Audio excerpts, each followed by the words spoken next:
여러분 지금 우리 진도표에 따라서 성경 읽는 거 잘 따라오고 계십니까? 이분은 대답이 컸는데 3부 분들은 잘 안 읽으시나요? 열심히 따라 읽고 계세요? 네, 감사합니다. 지금 그 진도표에 따라오시면 오늘 본문이 포함된 고린도 후서 어간을 요 며칠 사이에 아마 읽으셨을 겁니다. 진도 처지지 말고 열심히 하나님 말씀을 읽고 그 말씀 때문에 새로운 삶을 살아가시는 은혜와 복을 누리시기를 축복합니다. 심리학 용어일 수 있고 정신분석학 용어일 수 있는데 아이덴티피케이션이라고 우리말로는 동일시라는 것이 있습니다. 사전적으로 이 동일시라는 것은 사람이 자신을 방어하고자 하는 방어 본능 기제의 한 부분이라 이렇게 말하는데, 이게 뭐냐면 외부의 것을 내 안으로 가져와서 그 외부의 것을 내 것으로, 자기의 것으로 만드는 것을 말합니다. 가장 쉬운 예를 들자면 다른 사람, 내가 존경하는 사람, 좋아하는 사람, 그 사람을 닮아가는 과정을 통해서 그 사람처럼 되고자 하는 그런 것이 있습니다. 제가 가깝게 아는 선배 목사님 중에 한 분은요, 예전에 자기 고향 교회 목사님의 이 강력한 영향을 받아가지고 나도 나중에 저 목사님 같은 목사가 됐으면 좋겠다 하는 마음을 먹었습니다. 그래서 그 목사님이 저한테 얘기해 주시기를, 자기는 청년 때부터 짬만 나면 그 고향교회 목사님을 찾아뵙고 그분이 언제 성경을 읽는지, 어느 정도의 분량을 읽으시는지, 또 언제 기도하시는지, 주로 무슨 내용의 기도를 하시는지, 이런 것들을 물어서 배우려고 했습니다. 심지어는 그 어르신 목사님이 무슨 음식을 좋아하는지 알아가지고 자기도 그분이 좋아하는 음식을 먹는 것까지 배웠다고 합니다. 그리고 목사님이 걷는 것 좋아하신다 하니까 자기도 운동을 걷는 것 삼아서 이렇게 했다, 그렇게 저에게 이야기를 했습니다. 그 배우고 싶은 그 목사님이 나중에 총회장까지 지내셨고, 또 제가 부목사로 있던 교회의 원로 목사님이셔서 제가 그분을 잘 알게 된 다음에 목사님을 정말 닮고 싶어 했던 아무개 목사님 아시죠? 그랬더니 그럼 잘 알지, 내가 잘 알고 있다면서 청년 때 얼마나 날 찾아와서 이것저것 묻고 배우려고 하는지 해서 내가 그때마다 소상히 알려주었다, 저에게 그렇게 말씀해 주시더라고요. 제가 이 두 분을 다 아는 입장에서 보면 아주 철저한 앞에 말씀드린 동일시의 한 예입니다. 나중에 목회의 규모 또는 방향성 이런 것들은 달랐지만, 그러나 좋은 목사님을 닮아서 자기도 그런 목사가 되고 싶어 했던 그런 면에서 이런 동일시는 얼마든지 권장할 만한 일이지요. 정치적인 면이나 국제관계에서도 이런 유사한 예들이 있습니다. 미국의 케네디 대통령이 1963년에 동서로 분단이 되어 있던 독일의 서베를린을 방문해 가지고요, 서베를린 장벽과 그리고 시청 앞에서 15만 명의 시민들에게 연설할 때 아주 유명한 이야기를 했어요. 나는 베를린 사람입니다. 우리가 어디에서 살고 있든지 간에 모든 자유인들은 베를린의 시민들입니다, 이렇게 말했습니다. 이 말은 공산주의와 벽을 맞대고 격리된 채 살고 있는 서베를린 시민들과 우리가 함께 한다는 마음, 연대감을 표명한 말이었습니다. 서베를린 시민만이 아니라 자유진영의 모든 사람들을 환호하게 만든 케네디의 유명한 연설 중에 한 편이었습니다. 자유세계의 단단한 연대감을 표시한 말 중에 이보다 훌륭한 표현은 없었을 것이라, 이렇게 훗날 연설 전문가들이 또는 외교관들이 그런 역사적 평가를 남긴 그런 연설이었습니다. 최근에는 지난 2022년에 러시아가 우크라이나를 침공해 전쟁이 시작됐을 때 이 전쟁에 반대하는 세계 도처의 사람들이 일어나 시위를 곳곳에서 하면서 시위할 때 그 피켓을 들지 않습니까? 그런데 여러분 뉴스 시간에 자세히 보시면 그 많은 피켓 반대 구호 중에 눈에 띄게 많았던 것이 뭐냐면 우리가 우크라이나이다, 우리가 우크라이나 국민이다, 이런 구호였습니다. 우리가 바로 우크라이나 그 국민들과 같은 심정으로 이번 전쟁에 반대한다는 그런 연대감 표시한 것이었습니다. 또 이런 경우도 요즘에 종종 있지요. 우리나라의 정치인들이 무슨 부패 혐의 등으로 검찰이나 경찰 수사를 받으면서 그 정치인이 검찰청이나 경찰로 출두하는 날이면 그 정치인을 지지하는 사람들이 나와서 피켓을 들고 현수막 들고 내가 아무개다, 그 정치인 이름 써놓고 내가 아무개다 이러면서 그 시위하는 기자들에게 보이는 그런 장면들을 볼 수 있어요. 다 연대감을 표현하는 그런 시위고 다 동일시하는 거죠. 나는 베를린 사람입니다, 나는 우크라이나 국민입니다, 나는 아무개입니다, 이런 표현들은 그 아픔에 동참한다는 연대감의 표시이면서 동시에 장벽에 반대한다, 전쟁에 반대한다, 이번 수사에 반대한다, 아주 강한 항의의 표시도 되는 것입니다. 이런 동일시들이 서로의 공감대를 표현하는 방법들로 쓰이고 있습니다. 오늘 우리가 읽은 짧은 이 고린도후서 본문의 말씀들이 바로 이런 형식의 말씀이에요. 오늘 본문 16절 말씀을 보십시오. 하나님의 성전과 우상이 어찌 일치가 되리요? 우리는 살아계신 하나님의 성전이라. 이와 같이 하나님께서 이르시되 내가 그들 가운데 거하며 두루 행하여 나는 그들의 하나님이 되고 그들은 나의 백성이 되리라. 여러분, 이 말씀 속에 우리는 살아계신 하나님의 성전이라, 우리는 하나님의 뭐라고요? 성전이라, 이런 말씀이 있어요. 즉 그리스도인은 하나님의 성전으로서의 삶을 살아야 한다는 뜻입니다. 하나님과 일치된 연대성을 말씀한 것입니다. 그리스도인들의 삶은 그리스도와 분리된 삶이어서는 안 되고 그리스도와 그렇게 동일시되는 삶을 살아내고자 정말 힘을 써야 합니다.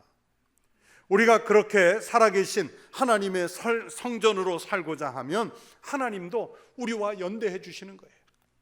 16절 후반절에 이렇게 말씀합니다. 내가 그들 가운데 두루 행하여 나는 그들의 하나님이 되고 그들은 나의 백성이 되리라. 하나님이 나의 하나님 되주시고 우리들의 하나님 되주시고 나와 우리는 하나님의 백성이 된다는 그 약속의 말씀을 주신 것입니다. 누구에게? 이 약속을 누구에게 주셨나요? 살아계신 하나님의 성전으로 살고 있는 사람들에게, 하나님의 성전 같은 삶을 사는 백성들에게 하나님이 주신 거예요. 오늘 우리 그리스도인들은 세상 속에서 살고 있지만 그 속에서 거룩하게 성별된 사람으로 살아야 할 존재인 것을 말씀합니다. 그래서 오늘 본문은 성화된 거룩한 백성과 전혀 성화되지 않은 사람의 삶을 비교해서 말씀하는 것입니다. 우리는 살아계신 하나님의 성전이라고 말하는 것은 하나님의 말씀대로 사는 거룩한 삶인 동시에 세상의 악, 우상 숭배 등과 싸워서 이겨냈다는 영적 의지의 표현입니다. 한마디로 우리의 신앙 고백이에요. 사도 바울의 말씀처럼 우리가 하나님과 동일시해서 믿음으로 연대해서 살면 참 좋겠는데 여러분, 현실은 그렇지 못하지요. 여러분, 우리가 믿음을 갖고 그리스도인으로서 세상에서 사는데 정말 세속과 연대하지 않고 완전히 분리가 돼서 거룩한 생활만 고수하면서 사는 것이 쉽습니까? 쉽지 않아요. 어렵습니다. 그렇게 살려고 하면 완전히 세상 밖으로 나가야 할 것이라고 사도 바울이 말씀한 적이 있습니다. 고린도전서 5장 10절에서 이렇게 말씀했습니다. 이 말은 이 세상에 음행하는 자들이나 탐하는 자들이나 속여 빼앗는 자들이나 우상 숭배하는 자들을 도무지 사귀지 말라 하는 것이 아니니 만일 그러하려면, 즉 그들과 사귀지 않으려면 너희가 세상 밖으로 나가야 할 것이라. 여기서 세상 밖으로 나간다는 말은요, 예전에 한 개그맨이 유행시켰던 말 있잖아요. 지구를 떠나거라. 딱 그 뜻입니다. 정확한 뜻입니다. 인간이 아주 없는 곳으로 가서 살아라, 그런 말입니다. 그런데 여러분, 우리가 살면서 그게 가능한 일입니까? 아무리 신령한 삶을 살려고 해도 음행하는 사람을 우리의 이웃으로 둘 수 있고요, 사기꾼을 우리의 이웃으로 둘 수 있고, 우상 숭배하는 사람을 옆집에 두고 같이 교제할 수 있어요. 여러분, 살면서 사귀고 만나는 친구들, 동료들, 여러분 전부 그리스도인만 있습니까? 아니잖아요. 그리스도인 아닌 사람, 그러면서 그 중에 사기꾼 또는 음행자, 우상 숭배자 다 있지 않습니까?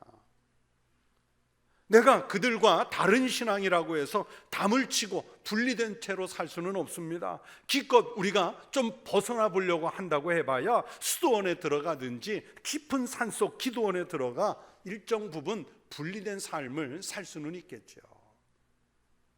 그만큼 신앙이 좋은 그리스도인이라고 해도 이 땅에서 사람들 속에 살아가는 한은 우리가 그런 불신자들과 완전히 단절된 채로 살아갈 수는 전혀 없습니다.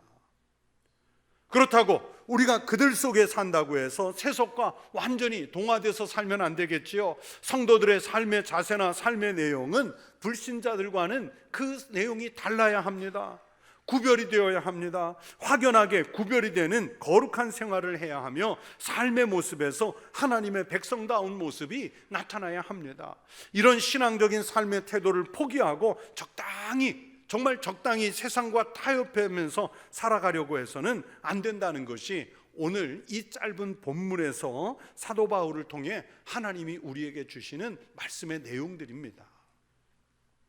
그것을 오늘 본문에서 바울은 우리는 살아계신 하나님의 성전이라고 표현했습니다. 바울은 고린도전서 3장 16절에도 오늘 본문과 비슷한 말씀을 했었습니다. 너희는 너희가 하나님의 성전인 것과 하나님의 성령이 너희 안에 계시는 것을 알지 못하느냐. 여러분, 교회 형태로 지은 건물이 여러분 그게 성전이 아니고요, 또 건물에다가 십자가 갖다 걸었다고 해서 여러분 거기가 성전이 아니고 하나님의 성령이 내주에 계셔야 거기가 성전이 돼요. 광야가 성전이 될 수 있고요, 쓰러져가는 움막이 성전이 될 수 있고요, 깊은 산중이 성전이 될 수 있어요. 그러니 건물로서도 성전이 있지만 우리 그리스도인들은 한 사람 한 사람이 성령이 내주하시면 성전으로서의 삶을 살게 되는 것입니다. 그래서 우리는 살아계신 하나님의 성전이 된 줄로 믿습니다. 여러분, 교회 건물을 보세요. 교회 건물이 세상의 건축과는 다른 양식, 여러분 이렇게 예배당 짓는 이런 모양이 세상 건축이 어디 있습니까? 다른 모양으로 건축되듯이 우리 그리스도인이 성전으로서 살려면 구별이 돼야죠. 달라야 합니다. 그래서 사도 바울은 오늘 본문을 시작하면서 14절을 이렇게 말씀하지요. 너희는 믿는 자와 믿지 않는 자와 멍에를 함께 매지 말라. 의와 불법이 어찌 함께하며 빛과 어둠이 어찌 사귀며. 여러분, 멍에가 무엇인지 아시잖아요. 특히 소를 키워보신 분들은 더 잘 아실 것 아닙니까? 멍에는 가축이 행동을 쉽게 하지 못하도록 그 가축을 통제하는 도구지요. 단적으로 농사를 지을 때 소나 나귀, 말 등을 이용해서 밭을 가려고 하면 소나 나귀가 자기들 마음대로 행동하지 못하도록 그것을 통제하는 그런 일로 멍에를 지웁니다. 가끔 일을 효율적으로 하기 위해서 두 마리의 소를 함께 지울 때가 있고, 또는 두 마리의 말이나 두 마리의 나귀를 함께 지울 때가 있습니다. 그런데 비슷하게 생겼다고 해서, 소와 말이 비슷하게 생겼다고 해서, 또는 소와 나귀가 비슷하게 생겼다고 해서 여러분 함께 묶어서 멍에를 지울 수는 없습니다. 신명기 22장 10절에서 이런 말씀이 있습니다. 너는 소와 나귀를 결의하여 갈지 말며. 결의한다는 말은 함께 묶어서 사용한다는 뜻이 있는데, 여러분 소하고 나귀는요 덩치도 다르고요 보폭이나 성격도 다르기 때문에 함께 묶어서 멍에를 지워 같이 일시킬 수 없어요. 말과 나귀가 비슷하게 생겼다고 해서 같이 묶어서 함께 일을 시킬 수가 없어요. 아마 사도 바울은 이 말씀을 이용해서 오늘 본문을 쓴 것 같습니다. 그런 것처럼 하나님의 성전인 거룩한 성도와 불신자가 함께 엮인 채로 하나님의 뜻을 이루어 갈 수는 없다는 뜻입니다. 그래서 믿지 않는 자와 멍에를 함께 하지 말라고 말씀하셨습니다. 오늘 본문에서 계속 이어지는 말씀이 아주 비슷한 비유들이죠. 빛과 어둠이 어찌 사귀며, 빛과 어둠은 함께 할 수 없습니다. 여러분, 실제로 그렇잖아요. 아무리 새까만 방이라고 해도요, 여러분, 거기에 작은 전등 하나, 촛불 하나 밝히면 그 어둠이 사라집니다. 아무리 대낮이라고 해도요, 방 안에 햇빛이 들어오지 못하도록 창문에 빛이 들어올 만한 구멍에 자광막을 설치해버리면 빛이 들어오질 않아요. 어두워집니다. 그렇게 빛과 어둠은 서로를 밀어내는 존재이지 함께 할 수가 없어요. 빛은 어둠을 용납하지 않습니다. 요한일서 1장 5절에서 말씀합니다. 하나님은 빛이시라 그에게는 어둠이 조금도 없으시다는 것이라.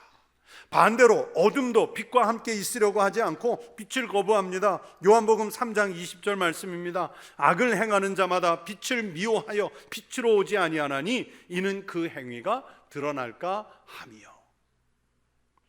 빛이 오면 어둠 내용이 드러날까 봐 빛을 거절해요. 그래서 빛과 어둠, 이 둘은 사귀지 못하는 존재인 것처럼 거룩한 사람과 하나님 없는 사람은 영적인 면에서 구별이 되어야 한다는 뜻입니다. 또 15절에서도 같은 비교를 하지요. 그리스도와 벨리알이 어찌 조화되며 믿는 자와 믿지 않는 자가 어찌 상관하며. 여러분, 여기서도 비교의 대상인 그리스도와 벨리알은 마치 빛과 어둠이 함께 있을 수 없는 것처럼 함께 있을 수 없다는 그 내용을 말씀하는 거예요.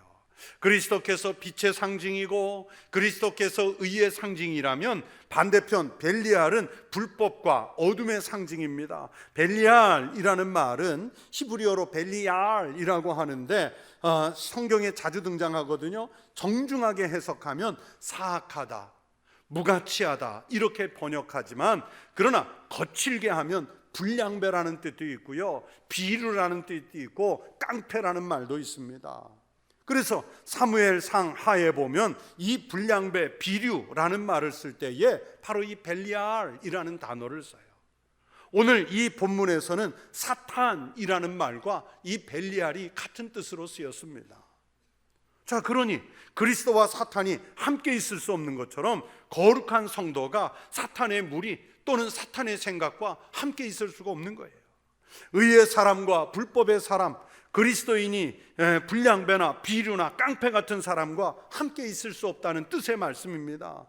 그리스도는요, 사탄의 권세를 깨뜨리려고 오셨고 사탄은 그런 그리스도와 대적하기 위해서 영적으로 존재합니다. 그래서 그리스도와 벨리알은 조화를 이룰 수 없어요. 그래서 본문에 그리스도와 벨리알이 어찌 조화되며 라고 말씀합니다. 조화를 전혀 이룰 수 없다는 뜻이지요. 여러분, 우리가 살면서 심령 안에서 거룩한 생각이 일어날 때가 있고요, 때로는 어둠의 생각, 불의의 생각이 일어나서 이 심령 안에서 영적 전쟁을 벌일 때가 있잖아요. 그랬을 때 이 불의의 생각과 선의의 생각이 여러분 같이 있을 수가 없는 거예요. 그렇기 때문에 어두운 생각, 불의의 생각을 자꾸만 떨쳐내고 밀어내고 우리의 심령 안에는 그리스도의 생각, 의의 생각, 그것만 남아있게 해야 되는 거예요. 그런데 실제 생활하는 현장에서 어떻습니까? 우리는 그리스도인이라는 그 거룩한 이름이 부끄럽게 예수 안 믿는 사람들, 즉 어두운 사람들, 비류, 깡패 같은 사람들과 너무 똑같이 생각하고 똑같이 행동하고 똑같이 사기치고 똑같이 다투고 갈등하고 분열을 조장하면서 우리가 세상에 나가 그렇게 살고 있잖아요. 빛과 어둠이 같이 하고 그리스도와 벨리알이 함께하는 그런 생활을 우리 그리스도인이라면서도 서슴지 않고 합니다. 여러분, 현대 교회들을 보세요. 우리가 국회나 사법부 또는 정부나 요즘 시위하는 의사들, 우리가 그분들을 욕할 수 있어요? 오히려 그것보다 교회가 더 분란이 많고 비방도 많고 더 인색하고 자기들 공동체만 중시하지, 여러분, 하나님의 영광이나 뜻을 나타내는 일에 오늘날 그리스도인 또는 교회가 얼마나 무심합니까? 얼마나 무심해요. 제가 오늘 원고에는 쓰질 않았는데 일부 설교를 하다 퍼뜩 생각이 나서 그냥 계속 넣고 있습니다. 어떤 내용이냐면 제가 가끔 듣는 제 또래 요즘에 대세라고 하는 모 목사님 설교를 종종 듣는데 한 몇 주 전에 이 설교 중에 그런 얘기를 하더라고요. 찬양대 이야기를 하면서 그 찬양대가 노래만 잘하면 뭐합니까? 우리 교회 찬양대가 노래만 잘하면 뭐합니까? 그 안에 갈등과 분열, 편가름, 온갖 나쁜 소문이 다 거기서 나오는데 차라리 노래 못하고 신령한 찬양대였으면 좋겠습니다. 마음 같아서는 우리 교회 찬양대 다 없애고 싶습니다 그러더라고요. 여러분, 우리 찬양대 얘기하는 거 아니에요? 그 교회가 그렇다는 거예요. 그 교회가, 그 큰 교회가. 그분은 말을 늘 세게 하시니까 세게 하는 걸 교인들이 좋아하시나 봐요. 저 같으면 실제로 찬양대 그런 일이 있어도 그 말 못해. 근데 그분이 하더라. 근데 맞잖아요. 교회 안에 말이 더 많잖아요. 여러분, 교회 하면 뭐가 먼저 생각나요? 말 많은 거. 그렇잖아요. 여러분, 우리가 합창을 하면 2부나 4부로 하지요. 소프라노, 엘토, 테너, 베이스 각각 우리가 다른 음을 부르지만 이 음들이요 정말 적절하게 조화를 이루면 듣기에도 아름답고요. 여러분, 합창을 들어보세요. 작은 소리로 불러도 저 소리가 들릴까 싶은 작은 소리, 합창 용어로 얘기하면 피아노 또는 피아노시모 이렇게 부르는데도 안 들릴 것처럼 작게 부르는데도요 그 소리가 멀리까지 들려요. 왜 그렇습니까? 음이 조화를 이루었기 때문에. 하지만 음이 전혀 조화롭지 않아서 불효파음이 나고 아무리 소리를 악각질러 크게 불러도요 그 소리는 멀리 퍼지지 않아요. 왜 그렇습니까? 음이 안 맞기 때문에 그래요. 그것처럼 벨리알과 여러분, 그 벨리알과 그리스도와 벨리알은 조화를 이룰 수 없습니다. 의와 불법은 조화를 이룰 수 없습니다. 의인과 불량배가 어울릴 수 없습니다. 그런 것처럼 오늘 성경이 믿는 자와 믿지 않는 자가 어찌 상관하며 그랬는데, 즉 함께 조화를 이룰 수 없다고 바울은 말씀해요. 여기서 상관하며라는 말은 같이 사업을 하는 동업자죠. 그 사람들이 그 사업으로 발생한 이익을 나누어 갖는 것을 말합니다. 그러니까 믿는 사람과 믿지 않는 사람은 영적인 이익을 함께 나누어 가질 수가 없다는 거예요. 신자와 불신자가 세상에서 사업을 동업하지 말라 이런 뜻이 아니라 영적인 생명을 나누는 일이 그렇다는 뜻입니다. 믿는 사람은 천국을 상급으로 받는데 여러분, 불신자들은 지옥을 대가로 받잖아요. 어떻게 우리가 천국과 지옥의 조화를 이룰 수 있겠습니까? 또 비슷한 말씀이 반복되지요. 16절에 하나님의 성전과 우상이 어찌 일치가 되리요? 우리는 하나님의 성전이라. 여러분, 유대인들에게 하나님의 성전에 우상의 형상이 세워지는 것은 상상할 수도 없는 일이에요. 이것이 가장 큰 죄입니다. 남왕국 유다의 므낫세 왕이 하나님 앞에 큰 죄들을 지었는데 그 다양한 죄 가운데 가장 큰 죄가 성전 안에 우상 세운 거예요. 또 자기가 만든 아로새긴 아세라 목상을 성전에 세웠더라. 옛적에 여호와께서 이 성전에 대하여 다윗과 그의 아들 솔로몬에게 이르시기를 내가 이스라엘의 모든 지파 중에서 택한 이 성전과 예루살렘에 내 이름을 영원히 둘지라. 이 죄가 가장 극악한 죄예요. 하나님께서 성전과 예루살렘에 여호와 하나님의 이름을 두려고 했는데 그 성전 안에 아세라 우상을 뒀으니 이 죄악이 큰 거예요.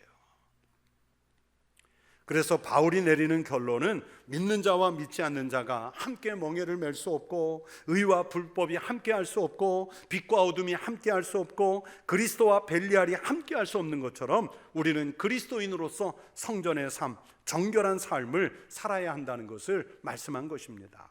이 모든 말씀을 종합해서 우리는 살아계신 하나님의 성전이라고 말씀해요. 그래야 하나님이 우리 하나님이 되어주시고 우리가 하나님의 백성이 될 수 있다는 것입니다. 그리고 하나님이 우리 아버지가 되시고 우리가 하나님의 자녀가 될 수 있다고 말씀합니다. 18절을 보십시오. 너희에게 아버지가 되고 너희는 내게 자녀가 되리라. 전능하신 주의 말씀이라 하셨느니라. 여러분, 나의 믿음 생활, 나의 교회 생활을 한번 살펴보십시오. 성경은 분명하게 우리가 하나님의 성전이라고 말씀하셨는데, 우리가 성전이 아니라 불법의 사람으로 어둠의 그늘에서 우상을 좇는 생활이 아닌지 돌아봐야 합니다. 마치 미신을 믿는 것처럼 교회를 다니고 그냥 복을 받기 위해서 복채를 내고 점집 다니듯이 교회를 다니고, 세상의 삶의 자리에서는 불법이든 불신앙이든 어둠이든 내게 손해만 끼치지 않는다면, 아니 오히려 나에게 이익이 된다면 그 어둠이나 불법에 내 몸이나 내 생각을 텀벙 담궈버리는 그런 불의는 우리에게 없었는지요. 우리 그리스도인은 철저하게 종말의 삶을 살아야 합니다. 종말의 삶이란 어느 날 세상이 다 멸망하는 날이 온다 하는 뜻도 있지만, 더 중요한 것은 우리가 하나님 앞에 서는 날을 생각하며 살라는 말씀입니다. 하나님의 심판대 앞에 섰을 때 의의 삶을 살았는지 또는 불법의 삶을 살았는지 판가름 날 것 아니겠습니까? 하나님이 나의 하나님 되고 내가 하나님의 자녀였는지 그 앞에서 밝혀질 것 아니겠습니까? 특히 내가 살아계신 하나님의 성전으로 살았는지 우상 숭배자로 살았는지가 드러나게 될 것입니다. 여러분, 우리는 성전의 삶을 살아야 합니다. 그래서 성도란 서로 성전의 삶을 살도록 격려하고 독려하는 관계입니다. 누구를 깎아내리고, 고린도 교회 교인들 중에 일부가 바울을 깎아내리듯이 목회자나 교회 지도자들을 깎아내리고, 또는 교회 안에서 서로 은사 자랑하면서 신앙을 훼손하고, 또는 이단의 선동에 넘어가서 교회를 분란에 빠뜨리는 이런 행위가 없어야 합니다. 그리고 교회 안에서 그리스도가 아닌 다른 것 자랑하는 언행은 다 벨리알의 행위이며 어둡게 하는 행실입니다.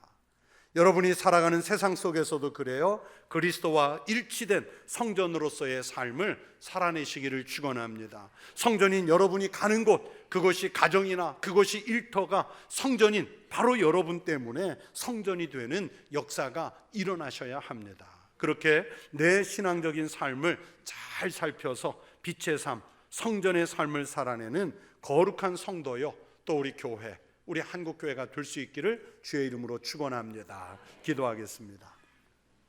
하나님 아버지, 우리 믿음의 사람들이 각각 사는 삶의 자리에서 우리가 하나님의 성전이라 이 신앙 고백으로 신앙의 삶을 살아갈 수 있게 하여 주시옵소서. 우리가 성전 되지 못하도록 온갖 어둠과 우상 숭배와 벨리알의 횡포와 사탄의 공략이 있을지라도 하나님, 우리가 그리스도의 성전으로서 빛으로서 의의 사람으로서 이겨내고 내가 사는 삶의 자리를 성전으로 바꾸는 거룩한 삶을 살게 하여 주시옵소서. 예수님 이름으로 기도하옵나이다. 아멘.